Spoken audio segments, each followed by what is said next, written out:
কুরবানি কবুলের জন্য কিছু শর্ত রয়েছে। কুরবানি কবুলের 5টি শর্ত আজকে আপনাদের কাছে বলবো। শুধু কুরবানি দিলেই হবে না, কুরবানি আল্লাহ রাব্বুল আলামিনের নির্দেশনা অনুযায়ী, রাসূলুল্লাহ সাল্লাল্লাহু আলাইহি সাল্লামের পন্থা অনুযায়ী আমাদেরকে কুরবানি করতে হবে। কুরবানি কবুলের 1 নাম্বার শর্ত হচ্ছে বিশুদ্ধ নিয়ত। আপনার নিয়তটাকে বিশুদ্ধ করতে হবে, পরিশুদ্ধ নিয়ত করতে হবে। একমাত্র কুরবানি হবে আল্লাহ তাআলার জন্য। সকল কাজ, পৃথিবীতে যত কাজ আছে সকল কাজ নিয়তের উপরে নির্ভরশীল। হাদিস আল্লাহর হাবিব সাল্লাল্লাহু আলাইহি সাল্লাম বলেছেন, ইন্নামাল আমালু বিন্নিয়াত। সমস্ত কাজ নিয়তের উপরে নির্ভরশীল। এই জন্য নিয়তটাকে আমাদের পরিশুদ্ধ করতে হবে। আপনার নিয়ত যেন এমন না হয় যে শুধুমাত্র গোশত খাওয়ার জন্য কুরবানি দিচ্ছি, অথবা আপনার নিয়ত যেন এমন না হয় যে আমার সন্তান গরুর গোশত খায় না, এই জন্য আমি ছাগল কুরবানি দিচ্ছি। আপনার নিয়তটা যেন এমন না হয় যে আমার ছেলে ছাগলের গোশত খায় না, এই জন্য আমি গরু কুরবানি দিচ্ছি। আপনার নিয়তটা যেন এমন না হয় যে নতুন মেয়েকে বিয়ে দিয়েছি, কুরবানি যদি না দেই কেমন হয়। এগুলো যদি আপনার মধ্যে থাকে তাহলে আপনার কুরবানি কবুল হবে না। নিয়তটাকে পরিশুদ্ধ করতে হবে। নিয়ত হবে একমাত্র আল্লাহকে রাজি খুশি করার জন্য, আল্লাহকে খুশি করার জন্য আমি কুরবানি দিচ্ছি। 2 নাম্বার কুরবানি কবুলের 2 নাম্বার শর্ত হলো শরীয়ত সম্মত পদ্ধতিতে, অর্থাৎ শরীয়ত কর্তৃক নির্ধারিত দিনে, শরীয়ত কর্তৃক নির্ধারিত পশু দ্বারা, শরীয়ত কর্তৃক নির্ধারিত পন্থায় আপনাকে কুরবানি করতে হবে। এটা আমাদের দেশের মানুষ, এটা আমরা সবাই মানি, সবাই জানি। শরীয়ত কর্তৃক নির্ধারিত পশু হলো উট, ছাগল, গরু, মহিষ, ভেড়া, দুম্বা। এগুলো শরীয়ত কর্তৃক নির্ধারিত পশু, এগুলো দ্বারা আমরা বাংলাদেশের মানুষ কুরবানি করে থাকি। 3 নাম্বার কুরবানি কবুলের শর্ত হলো হালাল ইনকাম দ্বারা আপনার কুরবানি করতে হবে। হারাম ইনকাম দিয়ে আপনার কুরবানি কবুল হবে না। হারাম ইনকাম, মানুষের হক নষ্ট করা টাকা, সুদের টাকা, ঘুষের টাকা, টেন্ডারবাজি করা টাকা দিয়ে আপনি যদি কুরবানি করেন, 20 লক্ষ 15 লক্ষ টাকা দিয়ে আপনি কুরবানি করেছেন, আপনার এলাকার মধ্যে সবচাইতে বড় গরু আপনার, আপনি সবচাইতে বেশি কুরবানি করেছেন, কিন্তু টাকা হলো হারামের, আপনার কুরবানির কোনো দাম আল্লাহর কাছে নাই। একটা কথা মনে রাখবেন সব সময়, হারাম ইনকাম দিয়ে হারাম খেয়ে সেই ইবাদত আল্লাহর কাছে কবুল হয় না। এবং হারাম খেয়ে যে শরীরটাকে আপনি বৃদ্ধি করেছেন, যে শরীরটাকে আপনি বানিয়েছেন, এই শরীর কখনো জান্নাতে প্রবেশ করবে না।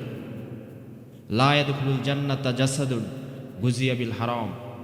হারাম ভক্ষণকারীর শরীর কখনো জান্নাতে প্রবেশ করবে না। এজন্য কুরবানি দিতে হবে হালাল টাকা দিয়ে। হারাম টাকার কুরবানি কবুল হবে না। 4 নাম্বার কুরবানি কবুলের শর্ত হলো ইখলাসের সাথে আপনাকে কুরবানি দিতে হবে। ইখলাসের সাথে, একগ্রতার সাথে, একনিষ্ঠভাবে, শুধুমাত্র আল্লাহর জন্য, কোনো মানুষকে দেখানোর জন্য নয়, কোনো মানুষকে খুশি করার জন্য নয়, এলাকাবাসীকে দেখানোর জন্য নয়। আপনার কুরবানি হবে একমাত্র আল্লাহর জন্য। আল্লাহ রাব্বুল আলামিন এটাই বলছেন কোরআনের মধ্যে, কুল ইন্না সলাতি ওয়া নুসুকি ওয়া মাহইয়ায়া ওয়া মামাতি লিল্লাহি রাব্বিল আলামিন। কুল ইন্না সলাতি, আমার নামাজ, ওয়া নুসুকি, আমার কুরবানি, ওয়া মাহইয়ায়া, আমার হায়াত, ওয়া মামাতি লিল্লাহি রাব্বিল আলামিন, সব কিছু একমাত্র কার জন্য? আল্লাহ তাআলার জন্য। তো আমার নামাজ, আমার কুরবানি, আমার সব কিছু হবে একমাত্র আল্লাহর জন্য। কোনো মানুষকে দেখানোর জন্য আমার কুরবানি হবে না। আমার অন্তর থেকে ইখলাসের নিয়তে একেবারে একগ্রতার সাথে, একনিষ্ঠভাবে আল্লাহর জন্য কুরবানি করতে হবে। কুরবানি কবুল হওয়ার 5 নাম্বার শর্ত হলো তাকওয়ার ভিত্তিতে কুরবানি করতে হবে। তাকওয়া মানে হচ্ছে আল্লাহর ভয়। এটা হচ্ছে সবচেয়ে গুরুত্বপূর্ণ। আমাদের মধ্যে এখন আল্লাহর ভয় নাই, তাকওয়া নাই। তাকওয়া ছাড়া আমরা আল্লাহর কাছে আমরা কুরবানি দিচ্ছি। আমাদের অন্তরের মধ্যে আল্লাহর ভয় থাকতে হবে। আর ভয় এটা মানুষের অন্তরে থাকে, তাকওয়া এটা অন্তরে থাকে, এটা কারো জামা কাপড় পোশাক দেখে বোঝা যায় না। আমাদের সমাজে অনেক মানুষ আছে, অনেক মানুষ, যে মানুষগুলো দাঁড়িয়ে আছে, টুপি মাথায় দিয়ে ঘোরে, সাদা সাদা পাঞ্জাবিও পরে থাকে। এই মানুষগুলো মানুষের বিরুদ্ধে এমন এমন ষড়যন্ত্র করে, এমন এমন শয়তানি করে, যেগুলো শয়তানও ফেল করে যাবে। এমন মানুষ আমাদের সমাজের মধ্যে আছে। সে ভালো পোশাক পরতে পারে, তার মুখে দাড়ি থাকতে পারে, সে মাথায় টুপি দিয়ে থাকতে পারে, সে 5 ওয়াক্ত নামাজও পড়তে পারে, কিন্তু তার মধ্যে আসলে আল্লাহর ভয় নেই। আল্লাহর ভয় যদি থাকতো তাহলে সে মানুষের সাথে এইভাবে ষড়যন্ত্র করতে পারতো না। আবার আমাদের সমাজে এমন মানুষ আছে যারা নামাজ পড়ে, দাড়ি আছে, টুপি মাথায় দিয়ে ঘোরে, আবার যখন কোনো জায়গায় কোনো আত্মীয়ের বাড়িতে যায় পাঞ্জাবি পরে যায়, পাঞ্জাবি ছাড়া কোথাও বের হয় না। এমন মানুষ আবার সুদের সাথে লেনদেন করে, আছে না নাই? এমন মানুষ আমাদের সমাজের মধ্যে আছে। তো তাকওয়া এটা পোশাকের মধ্যে থাকে না, এটা থাকে মানুষের অন্তরে। মানুষের অন্তরে থাকে তাকওয়া। তো তাকওয়া হলো আল্লাহর ভয়।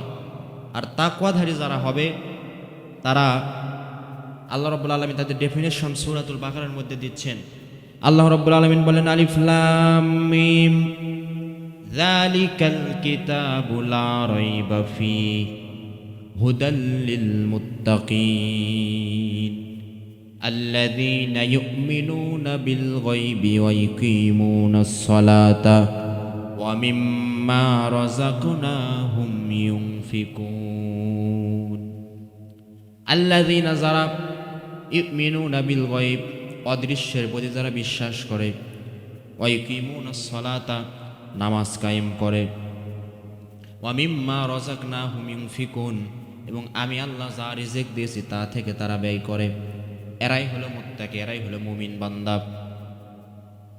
তো মুমিন বান্দা, ইমানদার, মুত্তাকি বান্দার প্রথম সত্য হলো কি করে? তারা নামাজ পড়ে। ঈমান আনার সাথে সাথে, প্রথমে ঈমান আনে, ঈমান আনার সাথে সাথে তারা নামাজ কায়েম করে। কিন্তু আমাদের সমাজে এখন দেখা যায় আমরা অনেক বড় বড় কুরবানি দেই।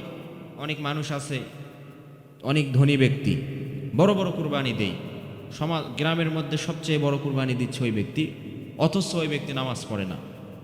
আর অনেকে আছে কুরবানি দিচ্ছে কিন্তু ব্যক্তি নামাজ পড়ে না। আসলে মুত্তাকি যদি না হয় তাহলে তার কুরবানি আল্লাহর কাছে কবুল হবে। আর মুত্তাকি হওয়ার জন্য প্রথম শর্ত হলো ঈমান আনা, এরপরে নামাজ কায়েম করা। আপনি যদি নামাজ না পড়েন তাহলে আপনি মুত্তাকি হতে পারবেন না। আল্লাহ রাব্বুল আলামিন সূরাতুল কাউসারের 2 নম্বর আয়াতে বলছেন, ফাসল্লি লিরাব্বিকা ওয়ানহার। ফাসল্লি নামাজ পড়ো, ওয়ানহার কুরবানি করো। আগে নামাজ, তারপরে কুরবানি। নামাজ নাই যার, কুরবানিও নাই তার। আমরা নামাজ পড়ি না কিন্তু বড় বড় কুরবানি দেওয়া আমরা ছাড়ি না। এই জন্য এই কুরবানিগুলো আমাদের জন্য কোনো কল্যাণ বয়ে নিয়ে আসবে না যদি আমরা নামাজ না হই, যদি আমরা মুত্তাকি না হই। কুরবানি কবুলের এই 5টি শর্ত, এই 5টি শর্ত যদি আমরা মানতে পারি ইনশাল্লাহ আমাদের কুরবানি আল্লাহর কাছে কবুল হবে। 1 নম্বর শর্ত হলো নিয়ত করা, 2 নম্বর শর্ত হলো হালাল ইনকাম দিয়ে কুরবানি করা, 3 নম্বর শর্ত হলো শরীয়ত সম্মত পদ্ধতিতে কুরবানি করা, 4 নম্বর শর্ত হলো ইখলাসের সাথে কুরবানি করা, আর 5 নম্বর কুরবানি কবুলের শর্ত হলো তাকওয়ার ভিত্তিতে কুরবানি করা। এই 5টি শর্ত যদি আমরা মেনে কুরবানি করতে পারি তাহলে ইনশাল্লাহ আমাদের কুরবানি আশা করা যায় আল্লাহর কাছে কবুল হবে।